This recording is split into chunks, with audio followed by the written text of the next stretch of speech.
Happy, what are we, Wednesday. Happy Wednesday, everybody. If you are on here, get those likes up, people. Get those likes up. Tag anybody, share this with someone that you think may find it interesting. Today is going to be a pretty interesting topic, and I'm excited about it. So I like the music that's playing. Thanks for being here, guys. If you like what this is about, again, guys, hit those like button. Likes are free. Also, if you would like to show support to the show, you can find me on Cash App or Venmo Shay Charday. Super chats are open. I will be sure to acknowledge and read all super chats. So, I wanted to review something that I saw about a week or two ago by content creator Dennis Sperling. I was more recently introduced to his content, and he had an interview that he did with a Divester, and then followed up that interview with one of his, I think he's like a colleague or a friend or just essentially a white guy who was just giving his honest opinion on the Divester ideology. And so I thought this would be a really great opportunity to just kind of just, peep in and just check out what's actually going on. And more importantly, to see why, just to see his thoughts. So, just to see his thoughts. So again, guys, for those of you who are coming on, thanks for getting here. Thanks for hanging out. I wanted to reiterate my position on this thing. I've said this about 50 million times, and I will continue to say it. At the end of the day, I do not care who a person decides to date and marry. I couldn't care less. I think a person, if they want to date and marry inside of the race or outside of the race, no issue. I think it's more important that you find somebody you get along with. So I have no issue with interracial relationship, no issue with interracial dating. My issue has been and will continue to be anytime a person decides to use interracial dating or marrying or whatever as a reason to promote propaganda and as a reason to promote self-hatred and negativity about the community. That is my issue. My issue is never somebody who decides to step out, whether it's a man or woman, no issue, but it's why, and more importantly, it's, are you doing that as a reason to essentially racially showcase? Are you just treating that white man or that white person as a trophy, as a status symbol? Because at that point, it's objectification, it's just weird, and that can just get you into a whole lot of drama. If the thing that is motivating you is hatred or self-hatred, that can create all kinds of erroneous situations. We've all seen it before. We've seen people who will literally go on Twitter or literally go on Instagram and social media and say, Black people are trash, Black men are trash, Black women are trash. And then they end up missing, literally. They end up being, unfortunately, like killed, or they'll have these dramatic situations. And I'm not saying that's going to be happening for everybody, but when what's motivating you to date or marry out is hatred or it's self-hatred, you're moving with that energy, if you will. You're motivated by those evil intentions. You're probably going to attract somebody who has an equal amount of evil intentions. So again, I wanted to reiterate that point. And that's always in my positioning. Yes, and racial showcasing from the great Neely Fuller. Absolutely. Again, that's treating people like they are a prop. Especially divesting. That's why I think divesting is so misandrist, because not only does it dehumanize Black men, but it objectifies white men. It says, oh, these white men are trophies, essentially. It uses them as trophies versus an actual human being. So again, the objectification of white men, the dehumanization of Black men. That's why I don't like divesting. But anyways, like I said, before I get into it, I want to bring up somebody, because I think the Divester that was interviewed on this panel, she does a great job of explaining the Divester ideology. She kind of breaks it down. And again, I want to give my commentary as to why I continue to see an issue with that propaganda being promoted. Again, no issue with somebody who wants to interracially rate or marry, but all the nonsense behind it and what's supposed to be promoted as good, yeah, that's my issue. So again, guys, hit the like button if you're hanging in here. Also show support to the show through Cash App or Venmo. Let's see, Shay Charday, and also super chats are open. So I'm gonna bring it up, and we're gonna get into it. Shout out to Kevin C in the building. We got the sponsor of the week here. I appreciate your support. I appreciate your commentary. You always have great things to say. Thank you so much.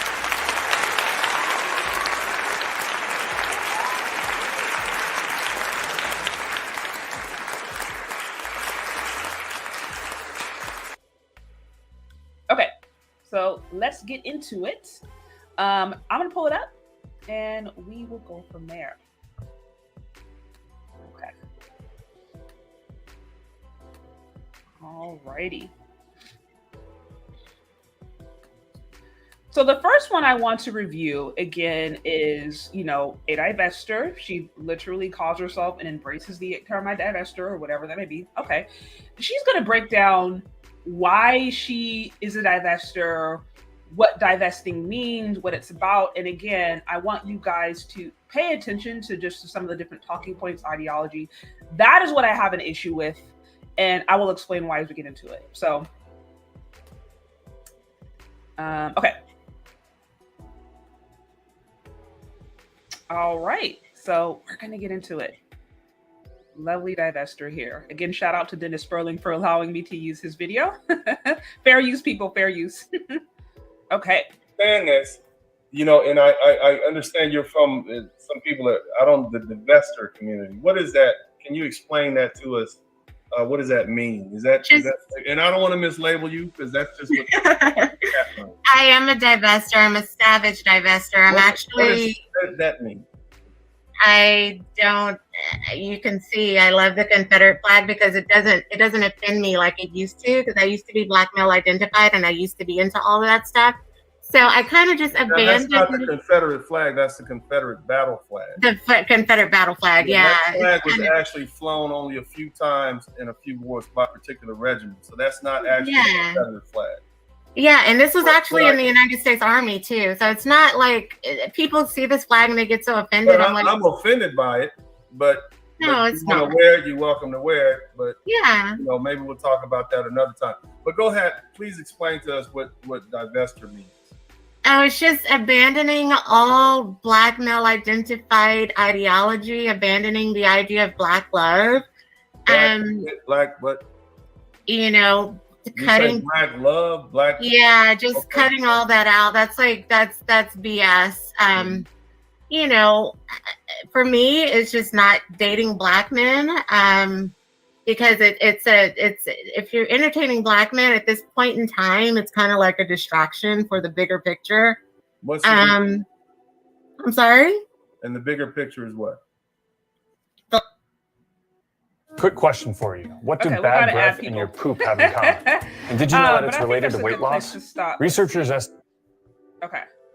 Black women coming together in a sisterhood, the way that we're doing, and it's a growing community, and I love it. Okay, so there's a lot to unpack here. So here is a black woman who identifies as a divester, who has he breaks it down, the Confederate battle flag. No issue with her wanting to date or marry out, not the issue. What's interesting already is she starts the divester ideology, or this whole idea of she's essentially dating, wanting to date out, maybe marry out eventually, because she wants something to do with black men, because black men are essentially the problem. Here, that is my fundamental issue with this entire pathology, is that everything is because of the issue of the black men. I also saw some comments in there about SYSBM being detrimental to women. I've talked about this before. Divesting and SYSBM is not really the same, because you have a lot of SYSBMers, right? Men who identify as SYSBM who maybe will leave America, go to Jamaica, go to Colombia, the Dominican Republic, whatever, and they'll find women of African descent, a black woman there. Some of them do promote, literally promote hatred, and some of them do promote black women are the devil or the problem.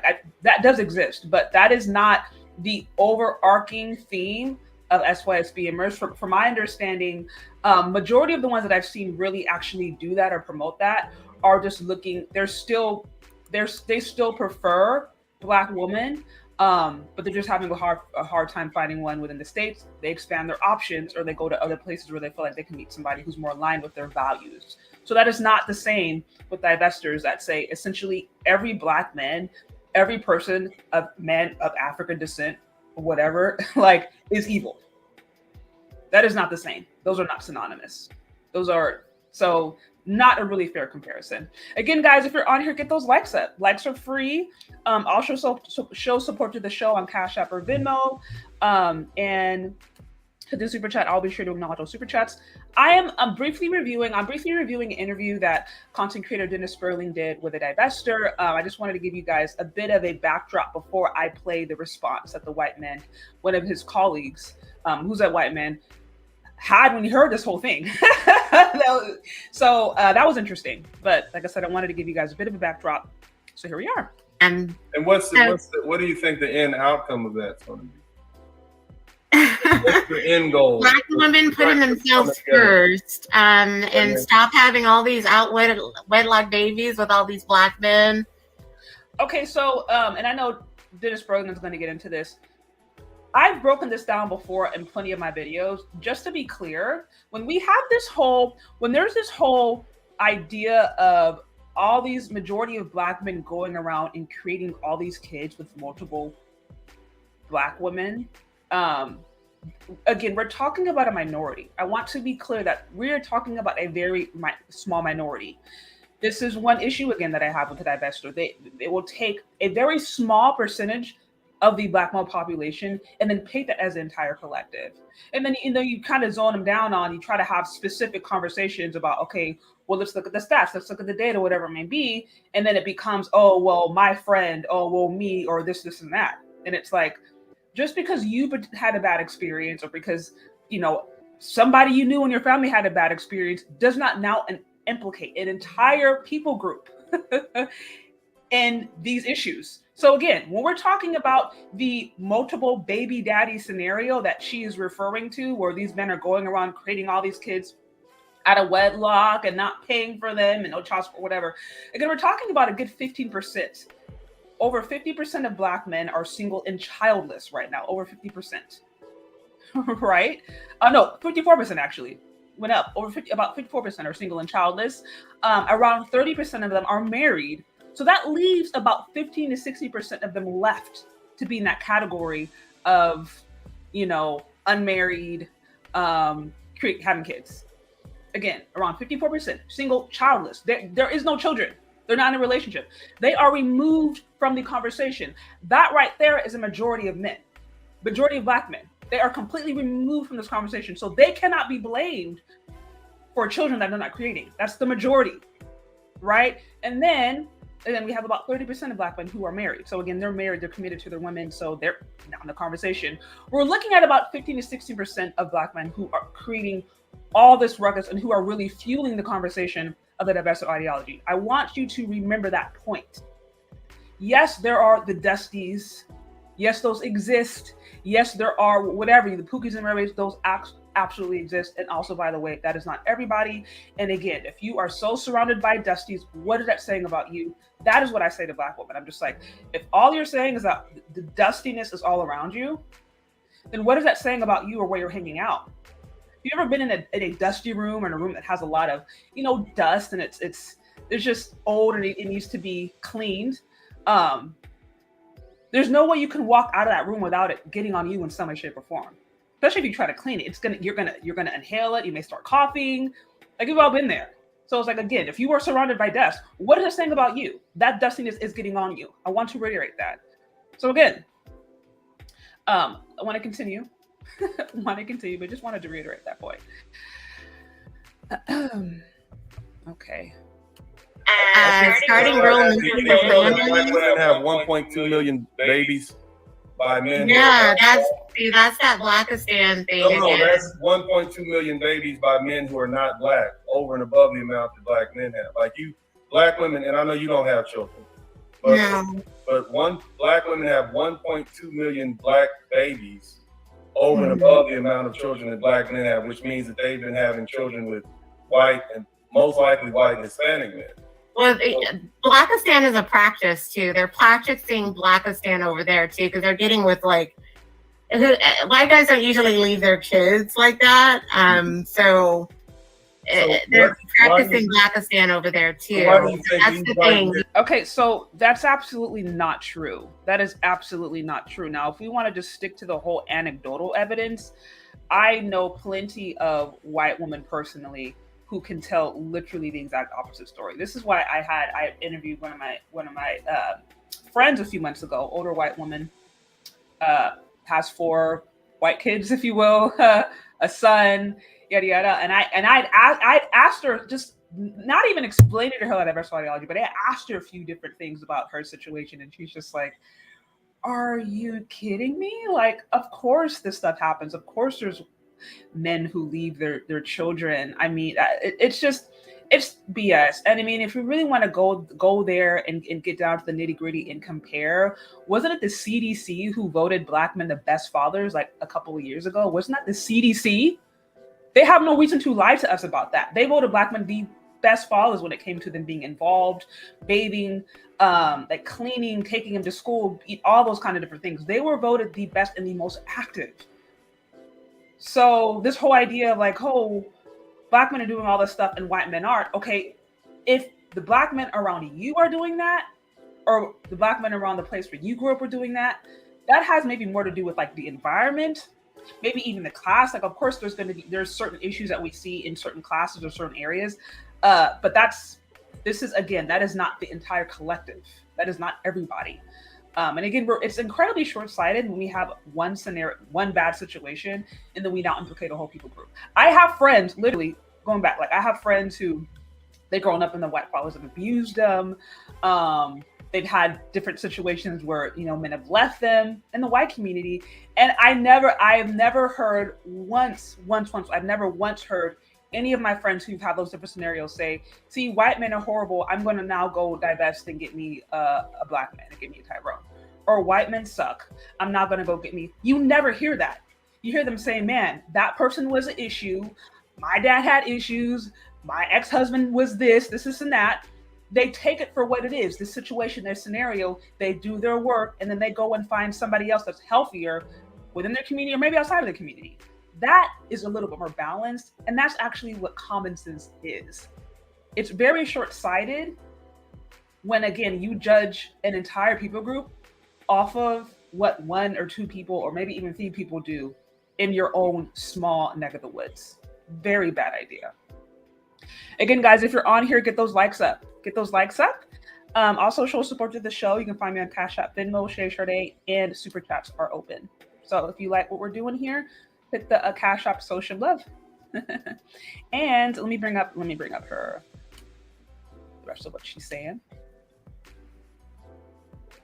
Okay. Why do you think white men are abandoning these Black women with these children?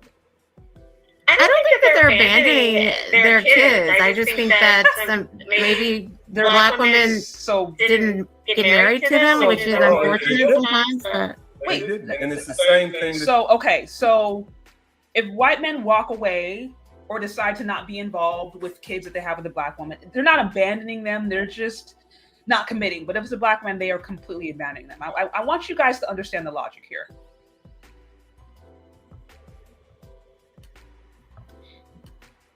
Oops. They're doing in the Black community. They're literally having children outside of wedlock with men of other races, just like they did with Black men. And well, from what I see, from what I know, my friends, they're married to their husbands and they have nuclear families. That's right. I don't know any Black women that's going around busting it wide open for white men and just, doing the same thing. Not just white, Hispanic and Asian, but the majority white. So my question is, and I want to go back to Blackistan, and this goes back to the question I asked you earlier. It's as though they're taking that same culture over to white men and Hispanic men and Asian men and doing the same thing. Yeah, because you got a lot of, people that want to practice Blackistan wherever you go. And even some white guys, they think that that's cool to be like the Black man, and... oh, God. Okay.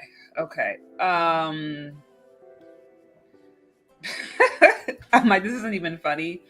So again, going back to Blackistan, you have white guys who are only trying to be like Black men when they do something wrong. So again, the framing of that is really intriguing because she admits that white guys do wrong things. but the source of them doing wrong things is because they're trying to be like black men. So again, so somehow black men are implicated and they're blamed even when they have nothing to do with the scenario. If a black woman does divest and she decides to date out and gets knocked up from a white guy who wants nothing to do with her, it's still black men's fault. It is still 100% black man's fault because that white guy actually is trying to be like a black man. And I'm like, so I'm like the framing. And again, here's, I think if there was an honest conversation, it's like if we could really come down and look at the trends and look at, what's really happening across the board, not just what's happening in the black community, but what's happening across all communities, looking at the rate of single motherhood, looking at whether it's DV, all those different things. If we could take these talking points and then compare it and then maybe have a more honest conversation, multifaceted conversation that's dealing with data versus just strictly narrative, I might be more inclined to respect it. But what I hear all the time is just narrative. It is always simply just narrative. It's like, okay, so white men are just trying to be like black men. Based upon what? What evidence do you have to substantiate that claim? Since you are now implicating an entire people group, how can you say that white men are just trying to be like black men when they do bad things? Based upon what? Just how you feel or how your friends feel or the group that you have? Okay, I mean, that's fine if that's how you feel, but those are your feelings. It doesn't necessarily mean that it's true. You know what I mean? So, anyways, so I think you guys have a pretty good sense of what's going on. I wanted to just kind of give you a bit of a backdrop. That entire interview is I think it's like half an hour or something like that, if you guys want to check it out. But she just goes on to explain the Blackistan and how horrible black men are. Another really contradictory thing that makes no sense to me, quite honestly, is how the whole idea, I think, is to spread this message to all black women everywhere so they can build camaraderie and build a stronger force of unity and empowerment where black women put black women first. Granted, okay, if that is the goal is for black women to come together, put themselves first, and to find camaraderie and divesting, great. My issue is, again, if you also do not believe in the procreation of yourself, if empowering black women says, hey, black women, all of you guys continue to engage in behavior that is going to systematically annihilate you from living, right? Essentially create the preferences that we complain about. Create the biracials with the good hair and the lighter skin that we all complain about. Do that so that we can empower ourselves.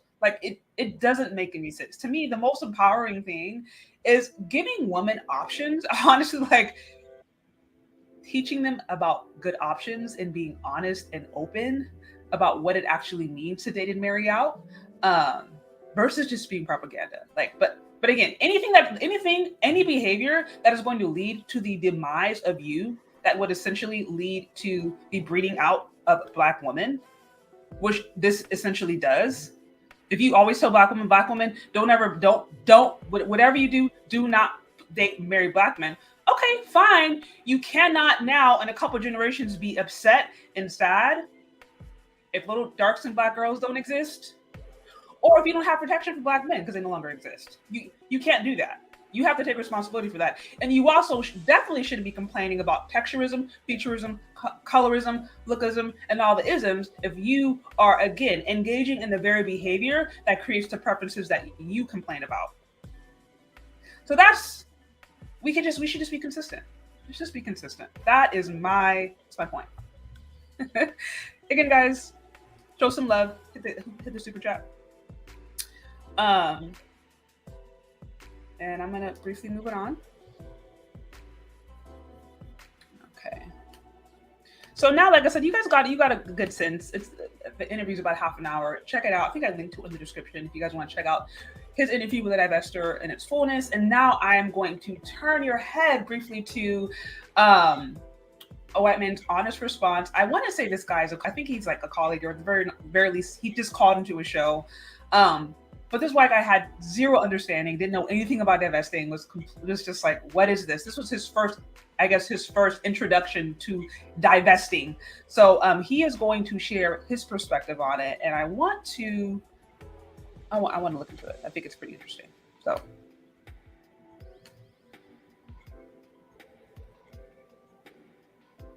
Okay, so let me bring this one up. Oops, stop the screen. Okay.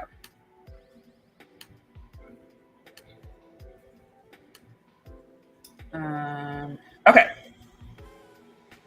Again, shout out to and bring Andrew in. Welcome, Andrew. Okay, so yeah, his name is Andrew. Let's see if we got it. Let me make sure you guys see it. Okay. Shout out to Kevin C, sponsor of the week, with the 5 on the super chat. Much appreciated. Much appreciated. Okay, I see. Guerrilla divestors are trying to fit a round peg into a square hole. Racial crossover has to occur organically. You can't force it.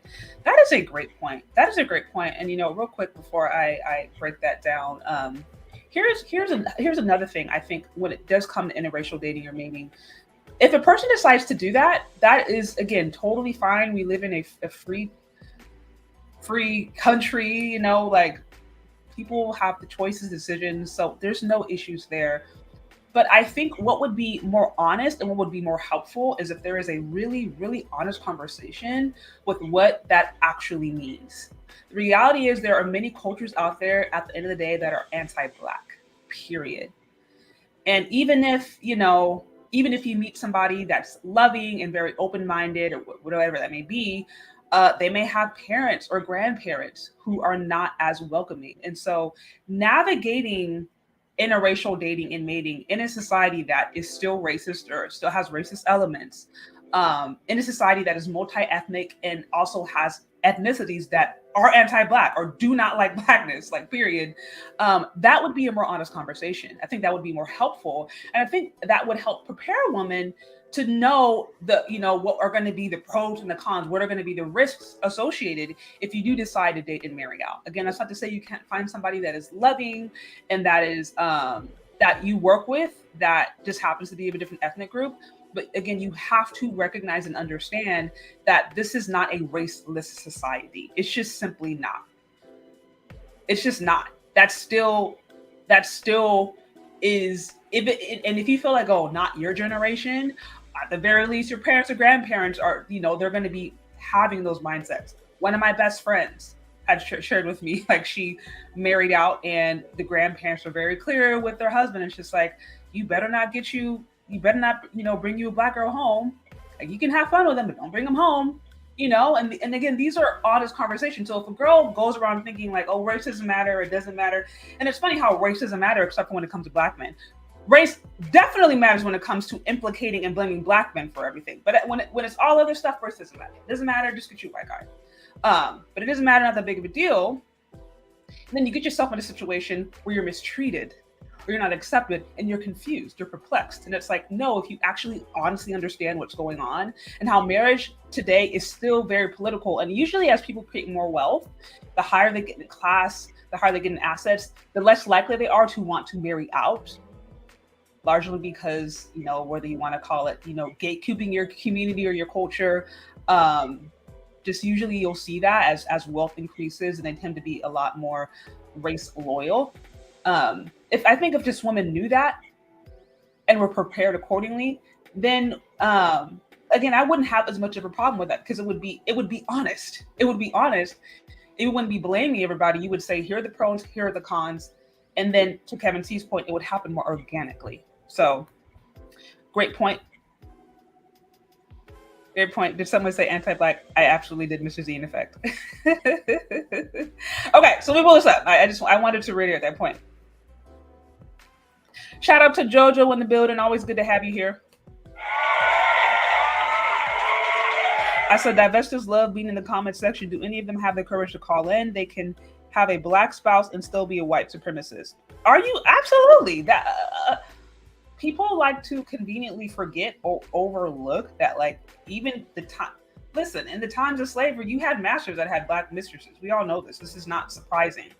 So just because a person will sleep black does not necessarily mean that they will respect you or see you as a person or see you as an equal or even want to empathize with you or even want to help change things that would positively impact the community you come from. Doesn't mean that. It just means they may maybe find you attractive enough to sleep with and then bounce. So yeah, that's something like it is not really that impressive that a man wants to sleep with a woman. Most men of any ethnic, I mean, you got men out there that sleep with a woman that's ugly just because, you know what I mean? So that's not a flex. I want to be clear about that. That is not a flex. So anyways, let me bring this up.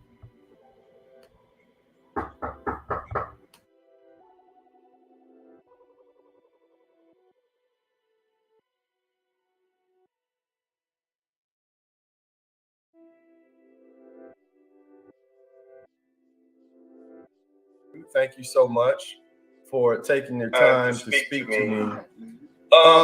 You've seen the entire 30-minute video with this young lady speak. Is that correct? Yes, sir.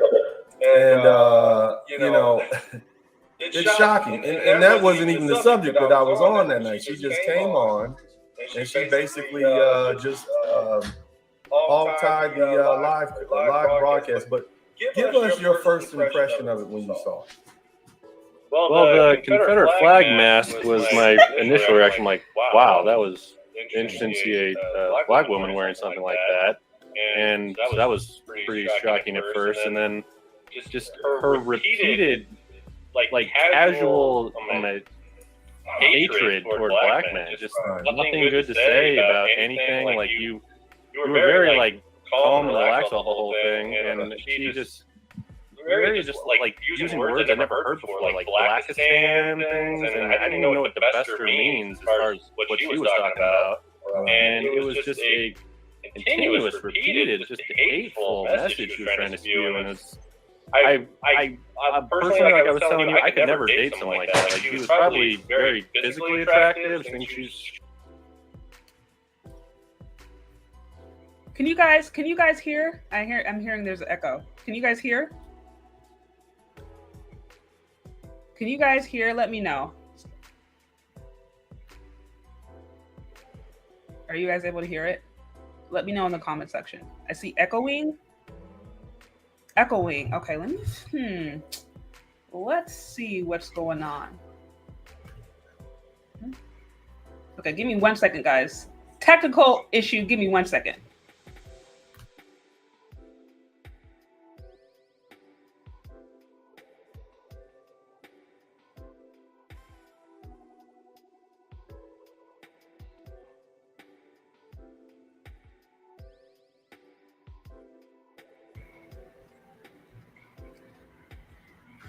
All right, guys, let me try this real quick. I'm going to try something different. I don't want you guys to let me know if the audio is different.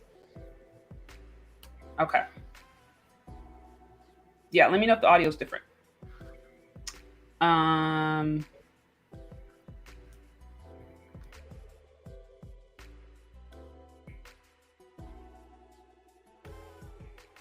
right, so I'm going to try this again. You guys let me know if the audio is good. I'm going to do a quick rewind because there was some good stuff here. So I'm going to go ahead and bring Andrew in. Welcome, Andrew. Thank you so much for taking your time to speak to me. You've seen the entire 30-minute video with this young lady speak. Is that correct? Yes, sir. And, you know, it's shocking. And that wasn't even the subject that I was on that night. She just came on. And she basically just hog-tied the live broadcast. But give us your first impression of it when you saw it. Well, the Confederate flag mask was my initial reaction. Like, wow, that was interesting to see a black woman wearing something like that. And so that was pretty shocking at first. And then just her repeated, like, casual hatred toward black men, just nothing good to say about anything. Like you were very like calm and relaxed about the whole thing, and she just very just like using words I never heard before, like Blackistan things, and I didn't even know what Divester means as far as what she was talking about. Right. And it was just a continuous, repeated, just a hateful message she was trying to spew. And it's, I personally, like I was telling you, I could never date someone like that. Like, she was probably very physically attractive. I think she said she was a fitness model at one point, but like I have black friends. Like, imagine me bringing her around to them. What would? Okay. So, okay, I think you guys said you could hear me better. Let me know if you guys start running into some more audio issues. But so a couple of things I want to point out here. So again, this is his first time, I think, ever hearing of the term divester, even aware of this whole ideology, and his first thought is, ew, this is strange. She's constantly bashing the men in her community. It seems very hateful. This is weird. And by the way, I wouldn't feel comfortable bringing you, a black woman, among my black friends. Like, this is, so that is his first impression. Here is the thing that I find interesting and intriguing about this, again, this whole scenario. What he said, again, makes total sense for anybody who is in their right mind and not spewing in hatred.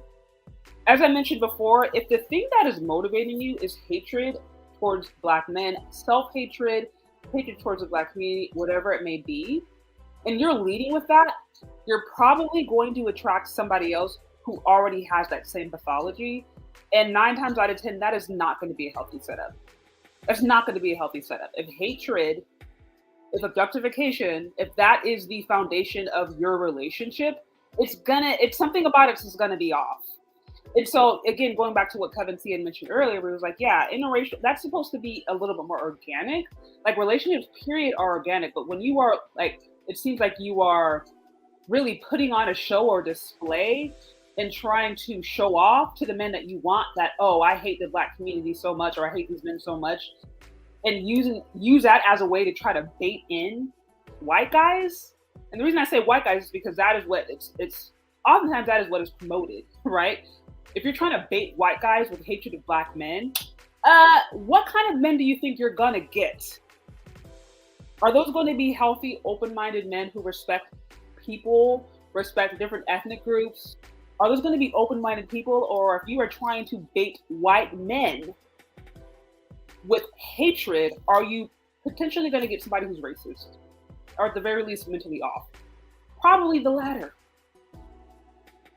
So, again, what he said makes so much sense for anybody who has emotional intelligence, who is open-minded, who understands that people of all ethnic groups, races, man or woman, everybody, people can do good, people can do evil. It's not necessarily like an entire people group that is horrible, an entire people group is good. Like, somebody who can be more balanced, yeah, they're gonna listen to this hatred and be like, this is weird.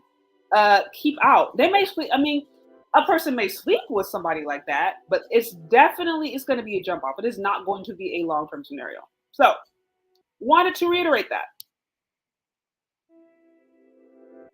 Okay. I'm likely to get my butt kicked, so I thought it was a very, very distasteful interview, and I thought you handled it very well, sir.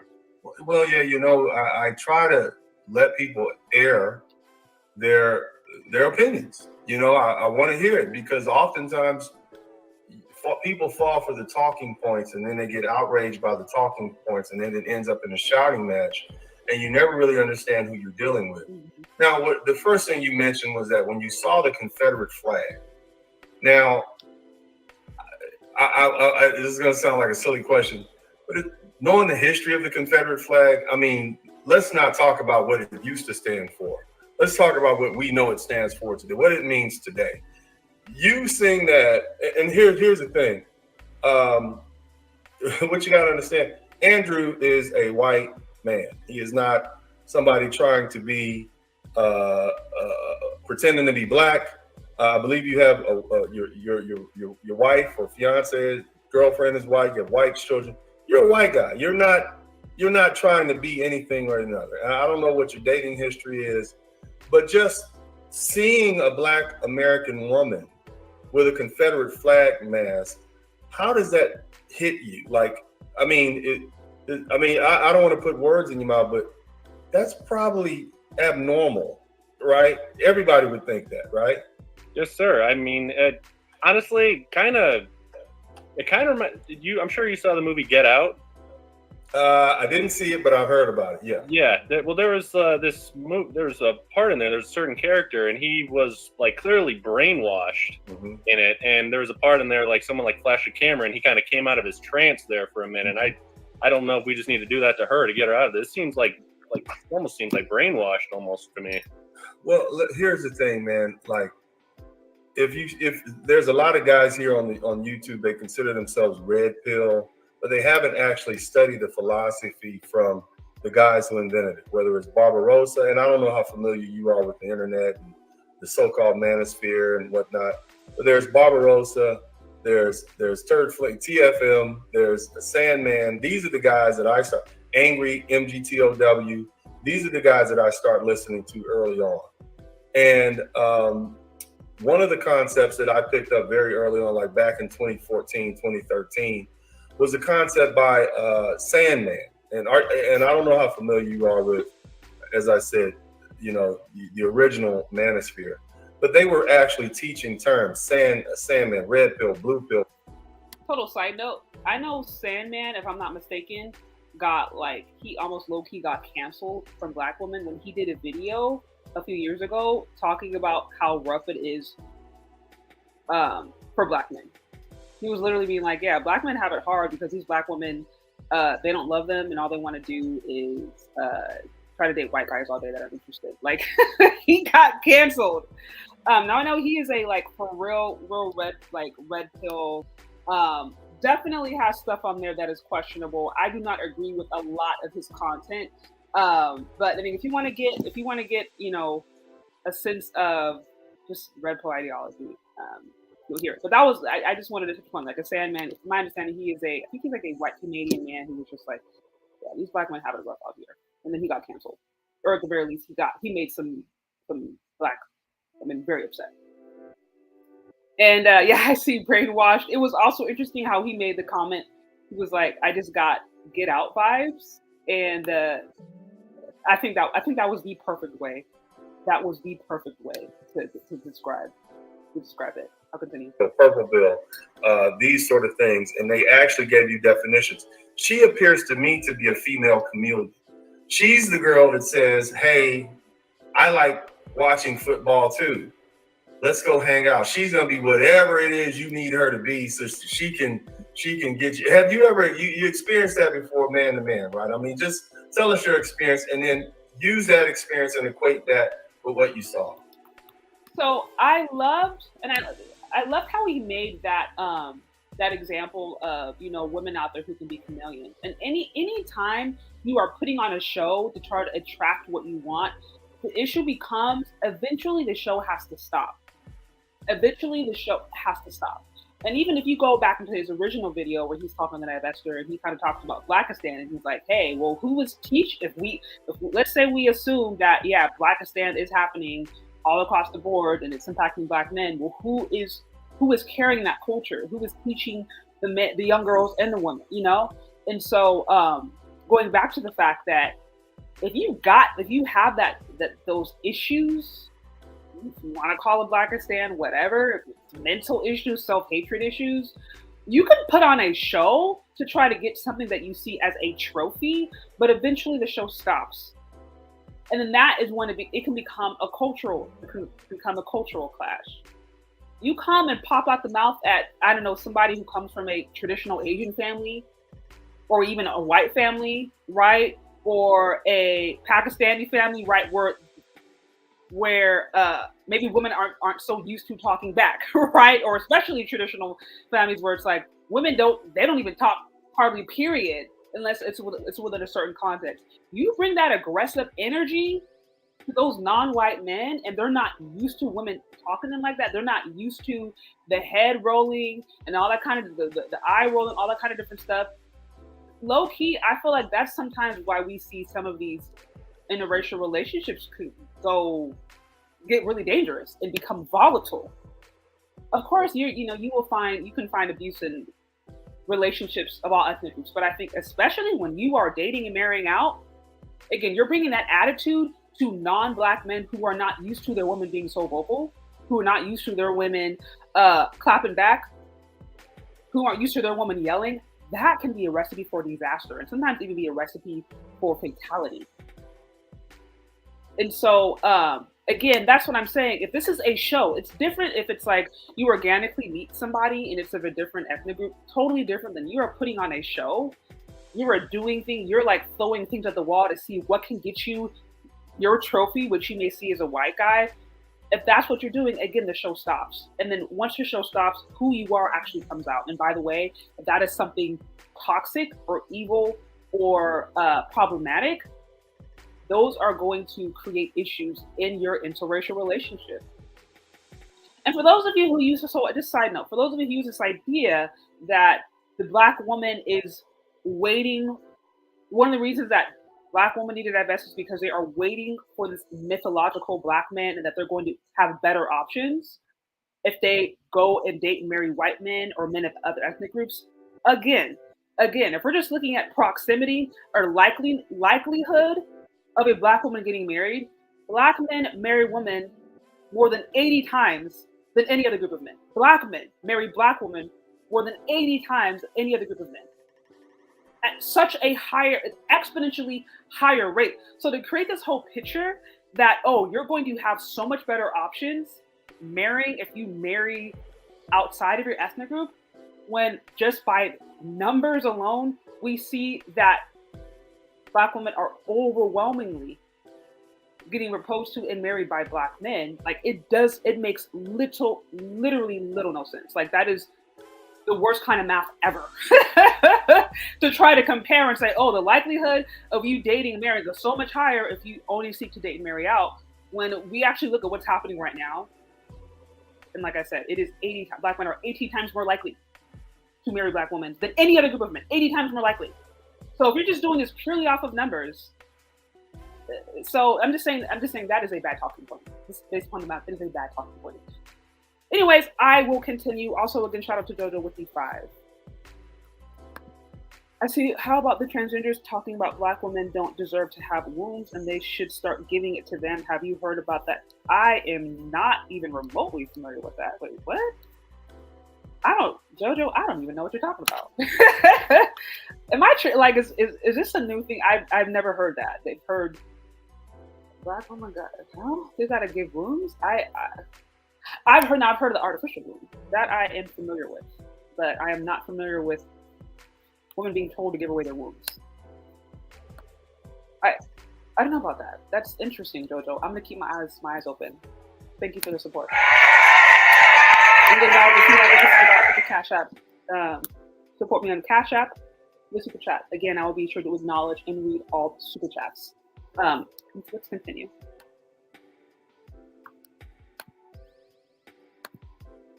Well, as far as her being a comedian, yeah, I could totally see that.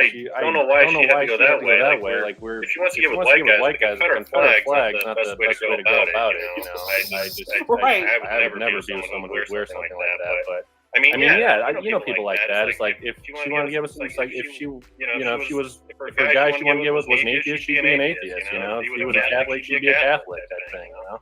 Let me tell you a secret. Black women think that white guys or white men don't have street game or game. Like, you can't figure this out. Like, can you please just honestly set them straight on that? Go ahead. Well, absolutely. Like, you're more echo. I don't know why. That's so strange. Literally nothing changed. You guys are saying you have more echo? I don't know why. Because like I said, literally nothing has changed. I mean, I can try to turn it down a bit and see if that helps. Let me try this. I don't know why it's doing that, people. Shout out to everybody that has a producer, all the content creators that have producers. That I seriously understand why they're needed. You said echo was gone now? Let's see. I don't even know. Okay. Okay, let's try this again. Okay, give me 1 second.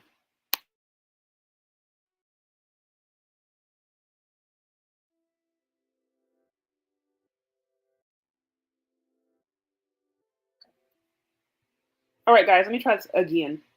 Let me try this again and see if this helps. Sorry about that. I'll try to rewind it a bit. Okay.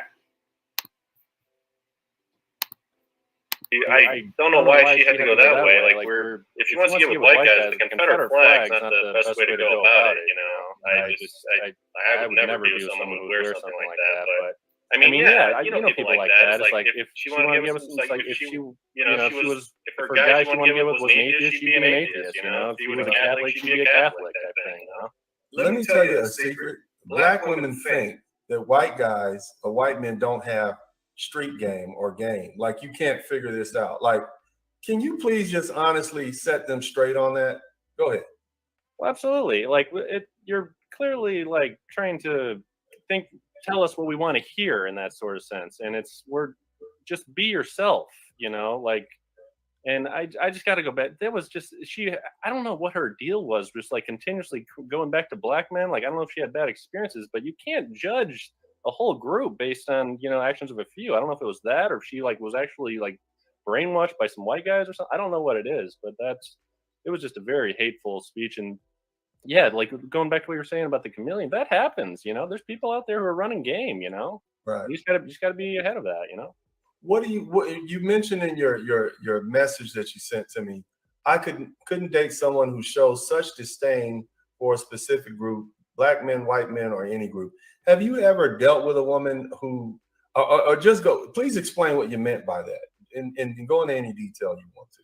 Well, I've gone on dates with some black women, and we don't really talk about black men. It's not that we don't. We talk about like entertainers or like the Will and Jada thing that happened. We would talk about something like that. But I've never dated anyone who like just had like repeatedly just found ways to bring the conversation back to just hating on black men.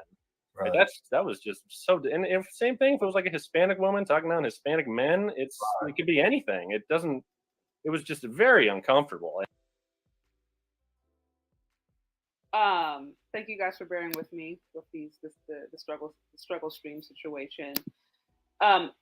He made some great points about again, anytime you are leading with hatred and that is what's motivating you, or just what other weird motives, it comes off very strange. It comes off very, very, very, very strange, because if I try to sometimes I try to encourage women, okay, put yourself in those shoes. Imagine you were dating you were dating a guy, right? And all he did every few minutes was talk about how horrible his ex-girlfriend was, or how horrible women that he had previously dated were.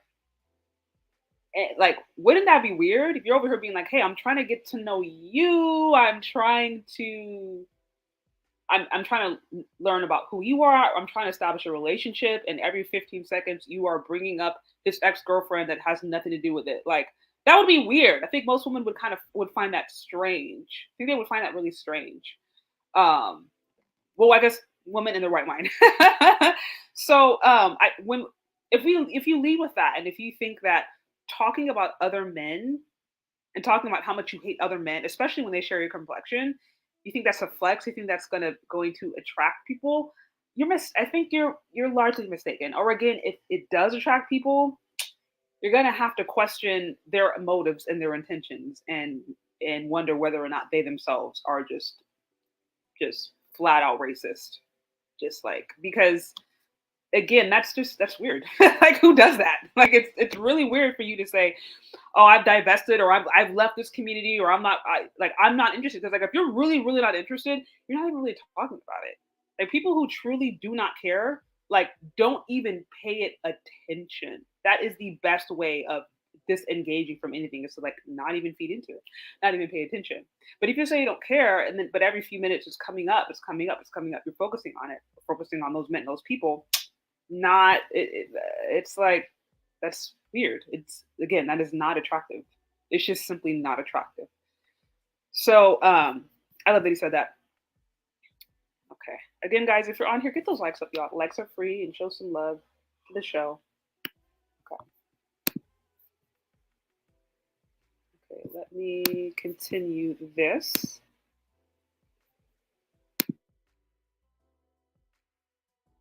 And if I'm going to date you, I'm going to bring you around my friends. I'm not bringing something like that around my friends. No way. Or my family or anything. Right. And I don't think they realize just how despicable and distasteful they sound. They're saying it thinking nobody is going to ever. They're doing it to just try to agitate black men, but I don't fall for that because I recognize it for what it is, rhetoric. It's just rhetoric. You're just trying to get me riled up, and I'm not going to respond to that. But here's the other thing, and when I first got my divorce back in 2010, I dated a young white woman and it was cool. The thing that turned me off the most was she always was like, well, I don't date white guys. I don't like white guys. I'm like, but I'm thinking to myself, but you're white. And I see you're trying to cater to my ego and make me feel good. But that means you don't like your dad. So you're telling me you don't like your dad, the man that raised you, the man that put food in your mouth, food on your table, clothes on your back. And now you're here saying, I don't like all of this group. I don't. How does that hit you when women say that I don't like this group no matter what? I think he's making a very good point, right? Where also that's another red flag. Like if we were talking about, I don't like these men, then it's like you're in essence saying, yeah, you don't like your dad, you don't like your brothers, the people you came up from. And again, anybody will tell you this. Like if you've ever done any kind of premarital counseling or relationship building, whatever, they'll oftentimes tell you like your spouse's relationship with their mother or father is usually an indication of how they may interact with you. So if you see a guy who treats his mother horribly, has a horrible relationship, that could be an indication that that is going to now impact your relationship. And vice versa. If you see a woman who just hates her dad, horrible relationship or whatever, again, that could negatively impact your interaction within the relationship. Again, these are things that people, marriage counseling, things like that, relationship counseling, they will tell you, just like, hey, this could be a potential red flag. At the very least, you should consider it. So again, if somebody is coming in with such toxicity and such baggage and garbage regarding people within their own community, you cannot act like that is not going to impact, what they do, where they go. So again, I think he made a great point when he said that. All right, guys, let's keep it going. Let's keep it going. I don't like any of this group. It's just what are your thoughts on that? Especially coming from a woman of that group. Yeah, it makes no sense. It's again, it's like you can't judge the actions of a few and blame everybody for that just because they look like them. That's terrible. Like we're all individuals. It could be black man, white man, and it's like we're not a monolith. There's different people. There's good people and bad people in each one. Mm-hmm. And it's like, again, it's not just black women. I'm sure, like you said, I'm sure there's white women who do this stuff too. Yeah. Well, it's terrible. Like, what is wrong with you? It's not. I don't think they have a very good future coming for them. Things like that. It typically doesn't end well for people like that. I don't think. And and the thing is, you mentioned something in your post also, and a lot of black dudes, they are wishful thinking. Oh man, white men don't want you. You're not that cute. I'm like, there are beautiful black women out there. White men, Asian men, they're going to be with whatever woman they find attractive. It's not that black women aren't attractive. They are attractive. And other men will date them. I told them, the stereotypes in the law would prohibit that, 50 years ago. But now the stigmas are lifting and people are dating who they want to date. And I don't have a problem with people dating who they want to date. Whoever, like I told the young lady, date a Martian if you want to. You're not bothering me, but my thing is, like, you don't have to down your group. I think I hear you speaking. You don't have to down your own group just because you want to date out. Do you think maybe they feel guilty about it and they have to talk bad about their previous group so that they feel justified in dating somebody from another ethnicity, culture, or race? What are your thoughts on that? Well, like you said, yeah, just because, we can all have our preferences, and, if something bad happened, then, it's like, I want to try and date outside my race for a little bit. And that's okay. That's like pretty normal nowadays. But, no, it's just, I don't know where she gets this stuff from. I don't know anyone like that personally. And if I did, they wouldn't be in my life very long. So I've never really tried to like dissect the psychology of it, but again, real quick, he makes a good point. He's like, I don't know anybody like that, and if I did, they probably would not be in my life. So I want you to focus in on that for a bit. I don't know anybody like that, and if I did, they wouldn't be in my life. And that kind of goes back to what I was saying earlier about sometimes when we find ourselves surrounded by toxic things or bad scenarios, sometimes that can be a reflection of us, or at the very least be a reflection of what we are willing to put up with. Now, when we're kids and when we're younger, like, let's just be honest, a lot of people do grow up in traumatic, volatile situations. They just do. And so, and I do understand that. I think that's the experience of a lot of Black women. They grew up and they didn't see relationships, or when they did, they were volatile. There were different economic issues, just different things. And so that's valid. That's valid. And like I said, when you're a kid, sometimes you're stuck in toxic situations. There's not much you can do because you're a kid. Now, when you're an adult, you can do better, you can choose better. But I think it's very important to still deal with some of that trauma and some of those issues that maybe you did experience when you were younger, or when you did experience when you were a younger woman, or else that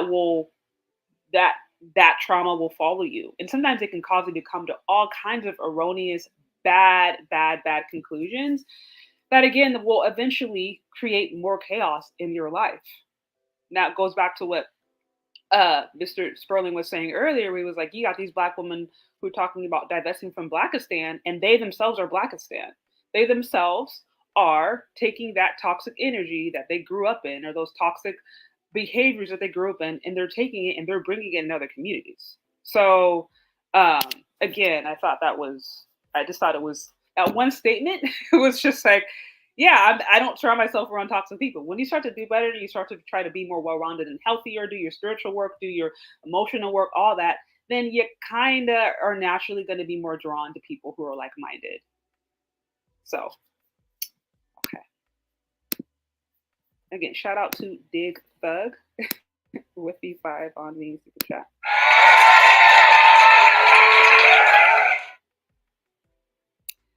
It says, there was a Black woman at my job that told a Mexican woman that she loves Black women because they are more targeted. The Mexican woman was disgusted. Huh. That's interesting. That's kind of like, okay. I appreciate the support. I'm like, what a strange thing to say. Okay. Okay, let me get this for a second. I would just be speaking from ignorance, frankly, sir. So I don't really have an answer to that.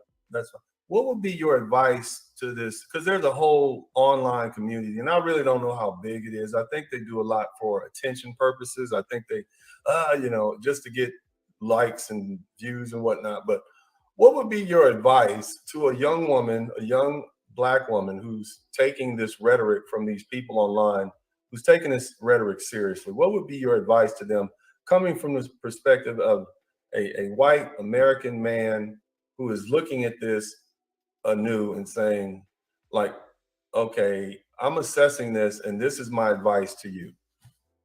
I would say spend more time with, like, majority of them are good. Majority of Black men are good. Majority of white men are good. I'd say you just haven't been around enough of them then, or like move, go to a different spot. Like I don't really have an interest in saving someone like that, frankly. I think they are where they are.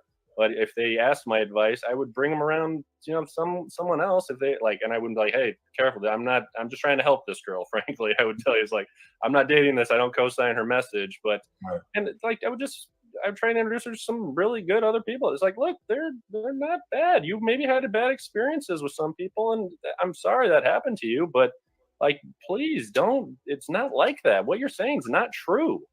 What does it say about a woman who she's a Black woman or whatever, Hispanic, white, and she says, I don't like Black men, or I don't like men from my own ethnicity? How does that, as a man, could you ever trust a woman like that? Absolutely not.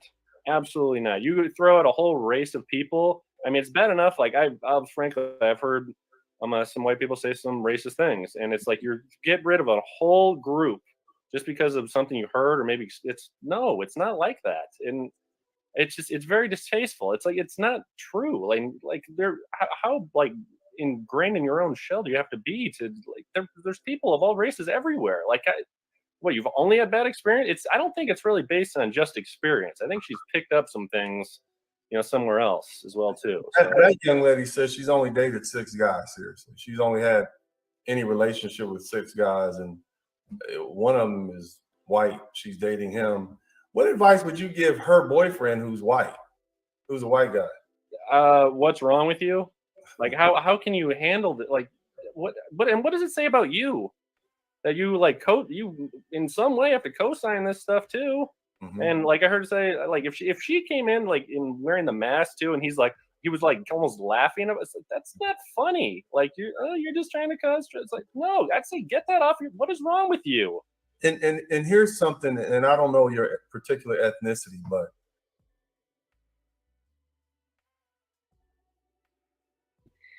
so again, a lot of great points there. I mean, just kind of common sense stuff, but I think it needs to be reiterated. You can find lovely, amazing Black men who would be great husbands, great fathers, great, just great people. You can absolutely find that. And you could also find some ones who are broken and have issues. And also, by the way, you can also find that among the white community, among the Hispanic community. Like, this seems like it should be common sense. It really should. But, straight from the horse's mouth, he's like, maybe you should get some new friends. Maybe before you come to these really crazy, erroneous conclusions, how about expand your circle a little bit and maybe like just learn more, get a new circle, maybe do some work, like really, really, really practical stuff. And again, I love how he mentioned the fact that he's like, at the end of the day, if you are leading with that and then you're attracting that, what is that saying about the mentality of the person that you are attracting? You know what I mean? Like, what is that actually saying? If you are spewing so much hatred and just so much toxicity, and then a man is attracted to that, what is that saying about where he is at? And then how is that now going to actually show up in your relationship? Because best believe it will. Again, if there's that much toxicity in the relationship, she's spewing hatred, he finds the hatred funny, or maybe he himself is secretly racist, or not even secretly racist, maybe just flat all out racist or discriminatory or whatever. You can't think that's not going to impact you. And also, lovely ladies, it's like we have to be reminded, it don't matter how much we try to divest and disassociate ourselves from Blackistan, at the end of the day, we're still Black women and we will still be perceived as such. So God forbid you do end up with a racist white man who does not really like Blackness, which actually happens. Don't think you're going to be treated respectfully. Don't think you're going to be treated respectfully, and do not be surprised if you get in a situation where unfortunately there's some form of abuse or there's some form of whatever it may be, and you are undermined, or you essentially you're not treated well. You can't be surprised. You can't be surprised. And again, that goes back to, I mean, how many scenarios have we seen, unfortunately, of people, men and women, we've seen different cases. The most recent one, I think, with I think it was Christian Tobe. I'm messing up his name, but it was horrible. It's like, you don't wish untimely death on anyone. That is a horrible situation. Thoughts go out to this family. You hope and you pray that everything does better. You hope that there's justice is served. And also, by the way, it's like, wow, how did you end up with a woman like that? There was already DV. You guys already had a toxic relationship. How did that happen? And then you go back and there was history of just a lot of self-hating things. Now, again, those tweets were like years previous, and it could have changed. There could have been a change. But my bigger point is, when we see scenarios who traffic in self-hatred, or they traffic in promoting that, sometimes they can set themselves up as a mark. And that's what I'm saying. You can set yourself up as a mark if that's the reason that you're doing it. That's all I'm saying. So again, shout out to Better You. much appreciated for the $20. I appreciate it. Oops. Wait, where'd you go? Also, we got a new member. Yay! Oh man, Better you are showing some love and support. I appreciate you.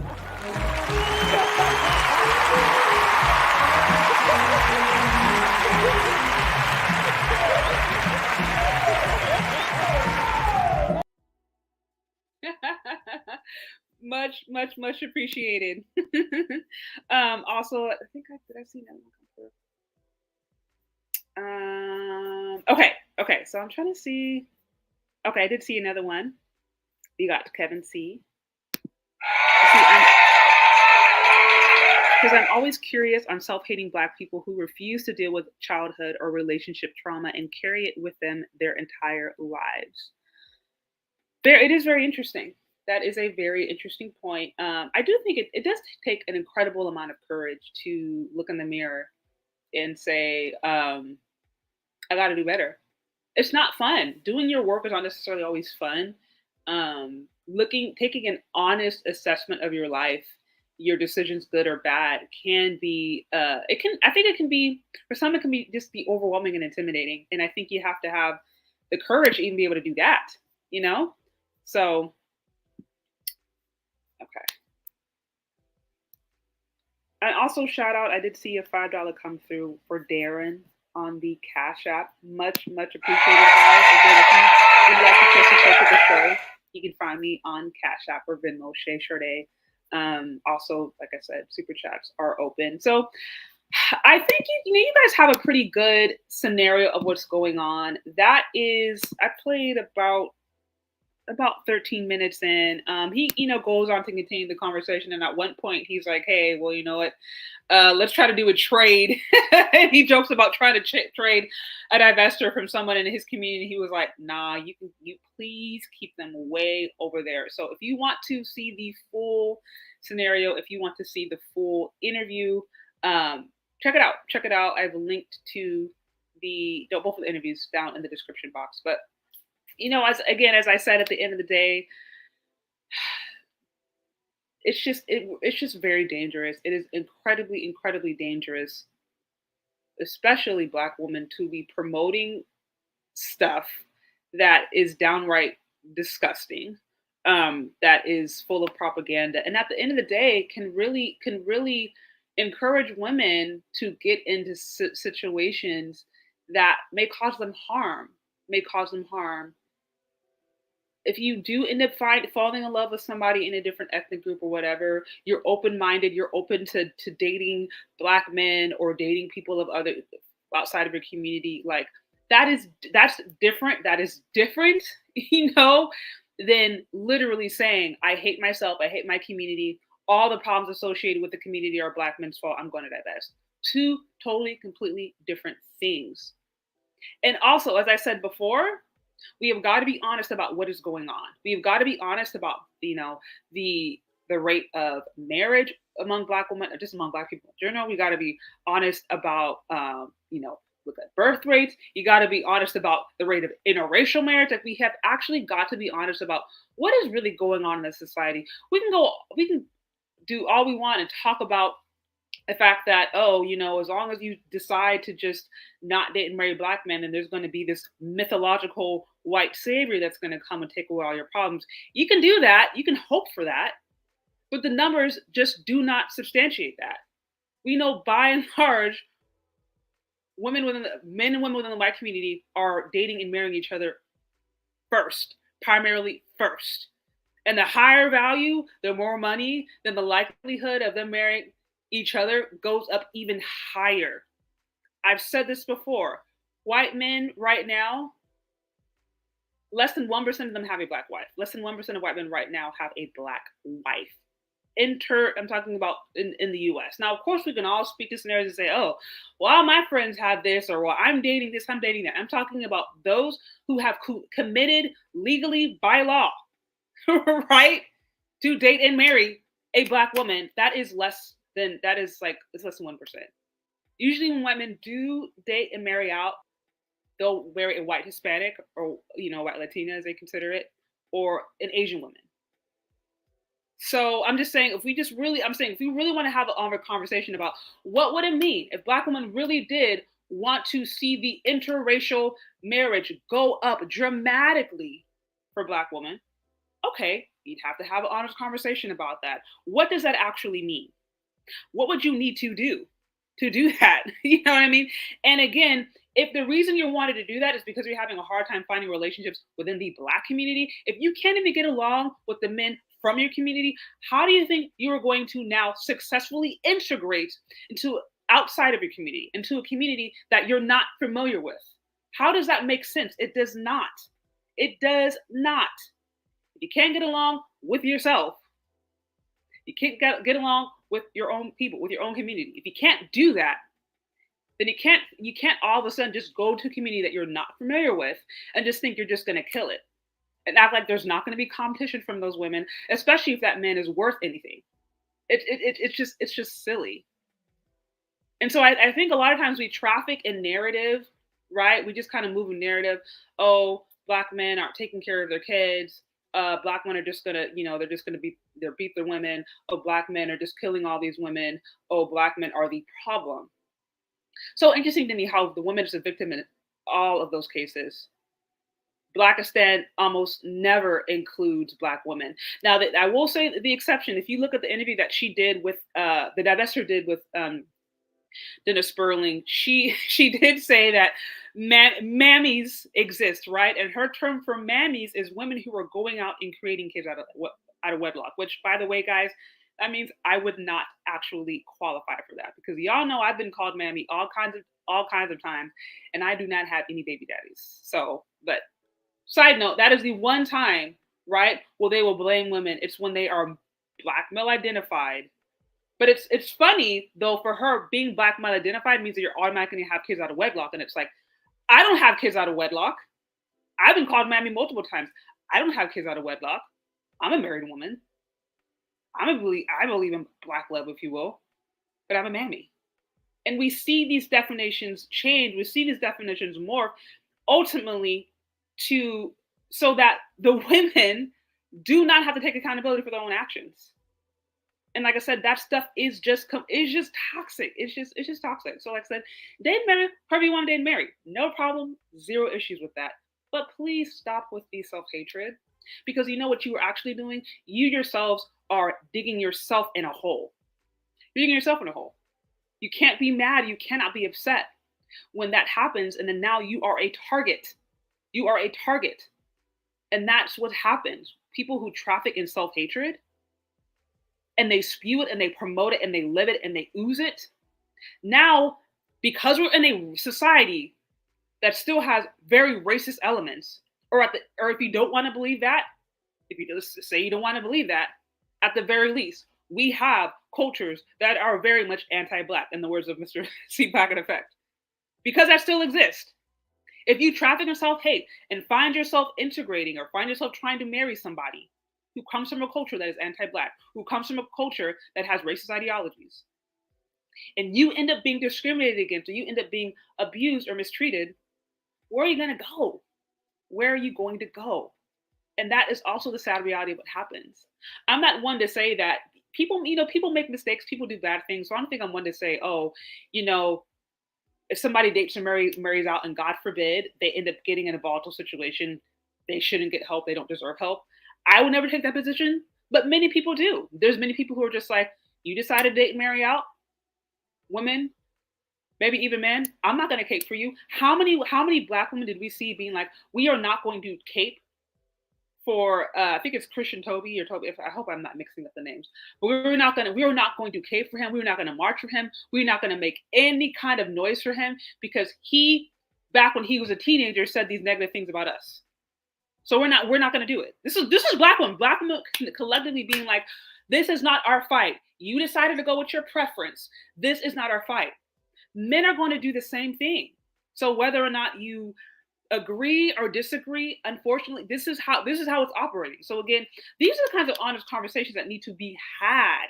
What are the implications of divesting? What is this going to mean? If I do traffic in self-hatred, And if I really, really, really do want a white guy, am I going to actually be getting somebody that is healthy? Probably not. If that's your motives, probably not. Now, again, if you actually do want to interracially date in a society that definitely has racist tendencies and elements, what is it going to mean for us to what would it mean for you to integrate? What would it mean for you to integrate in a society or in a culture that is not as accepting as BBWs? Y'all already know, I've said this many times, Black men are the most body positive. You don't believe me? Fine, look at the numbers. How many Black men are up there married to a BBW? And there's a lot of Black men today who's just like, hey, she's a little thick, she's a little curvy, and no issue, as long as she's cooperative, she's, sweet, easy to get along with, she has a pretty face. They don't necessarily have a problem with that. Other cultures are not as accepting. They're not as accepting. So again, if we Black women, we're the most overweight, and we're over here trying to get Asian men, right? We're trying to get white men. They're not looking at the BBWs as that's not a level up. They're like, can you slim down? This is not this is not it. So okay, so those are honest conversations. Okay, we're willing to deal with the weight. If you really want the white man, you want to deal with that weight? If you really want the white man, will you deal with the weight? Will you get in the gym and slim down? Will you do that so that you are more aesthetically pleasing to what his culture sees as beautiful? Will you do that? Are you willing? Some of them, like, how many women right there just completely, they completely disqualify themselves? That's an honest conversation. Okay, attitude. Can you not pop up at the mouth? I mean, you can do the cute little fake Valley Girl voice if you want, if you think that's attractive. But when you get angry, are you going to start to turn into the Shaniqua, as they call it? Are you going to start popping up at the mouth and rolling the neck when you get mad? Because like I said, if it ain't real, if it's not authentic, that show will eventually end. So are you willing to deal with the attitude? Are you willing to understand that you're going to have to be in places, you're going to probably have to navigate some racist relatives, racist friends, neighbors? That's probably going to be a reality of it. Are you willing to navigate that and understand that? Because like I said, just because you marry somebody of a different ethnic group doesn't mean you automatically you're still perceived as Black, period. Like, so these are just the honest conversations. And I think a person knows that, a person is aware of how cultures operate and they move differently, then I think from that vantage point, fine, no issue. No issue. That's fine. But like I said, I don't rock with the self-hatred. I just don't. I do not do it. So anyways, guys, this has been cool. Okay, so I see Christian, Tobe. Yeah, I was like, me and these names, sometimes I be forgetting these names. I do appreciate all of you guys for being here. Again, if you liked this broadcast, if you liked this whole discussion, be sure to hit the like button. Be sure to share it. Also, if you found it helpful. Also, stay tuned. I'm going to have other lives, other things coming up. Be sure to show some love and support on the Cash App, on Venmo, on the Super Chat, all that different stuff. Yeah, I see Dane. See, quote unquote, thickness is Black community. Black community. Absolutely. Right. Like I said, that is a yes. Right. Who coined that? Who's really responsible for it? So again, the Black aesthetic, who's going to be more accepting of the Black aesthetic? Probably Black folks. Now, it doesn't mean that you can't find other people, other men or women who will be open to it, but I'm like, y'all, can we just be real? Can we just be real and not act like we live in a freaking utopia where this stuff doesn't matter and people don't see it like this? I'm not saying that I necessarily agree with everything. I'm not saying that I agree with people being discriminatory or people agree with judging somebody based upon the way they look. I don't say that I agree with that, but that is the world that we live in. And to deny that, to act like that doesn't exist, as if you're just going to divest and you're not going to encounter any of these realities, is just utter lunacy. And it is incredibly dangerous, especially for young, impressionable girls who they didn't have these conversations. They were just told that they can just wear a blonde weave and then they're going to be no different than the Becky next door. It's not happening. I'm sorry. You can wear the blonde weave. You can even get those light contacts, but you're still a Black woman. Sorry. I hate to break it to you. And honestly, I think healthy, open-minded men are going to be more attractive to women who are actually comfortable in their own skin. That's incredibly attractive when you see somebody who is just, they love who they are, they embrace it. That's so much better than a woman trying to be what they're not, trying to showcase, trying to put on a front to get a man that they think is a trophy, and then it eventually just blow up on him. Not a good look. Not a good look. So let me see. Barry Hamilton, I see. Okay, some of these divesters have been sold Johnny Wells Mueller. They want the romantic idea of Tarsus. A lot of things. I see thick fit is good. Spoken like a true black man. Spoken like a true black man. Thick fit. And yeah, so we've been sold a lot of ideas. Even this whole thing, black love is dead. It's like, wait, what? Like, I'm really trying to understand where these ideas come from, to be perfectly honest. Black love is dead. Based upon what? And then it's like, okay, so black love is dead and interracial love is up, while marriage rates decline across the board for all ethnic groups, and so does like the birth rate. And we see the resurgence of white supremacy in certain areas of the U.S. Interracial is going to be going up with all those dynamics, while black love is going down. Like, that's why I don't understand it. I'm like, cognitive dissonance. So anyways, guys, shout out to the new subbies. Shout out to everybody here who's been tuning in. Like I said, definitely hit that like button. Show some love and support if you like what this is about. And stay tuned, guys. This has been a fun conversation. Check out, like I said, the full videos at Dennis Sperling's page if you want to hear the whole thing. Pretty interesting. I appreciate how we kept the conversation respectful and clear. I think even if you don't agree with somebody, you can still be respectful and you can still try to have an adult conversation. At the very least, try to understand where they're coming from. So appreciate you guys. Stay tuned. Yep, I have plenty of content. I have plenty of content. More content where that is coming from. So anyways, guys, thanks for hanging out. Stay tuned for other upcoming videos and lives and everything. And we'll talk later, guys. Bye.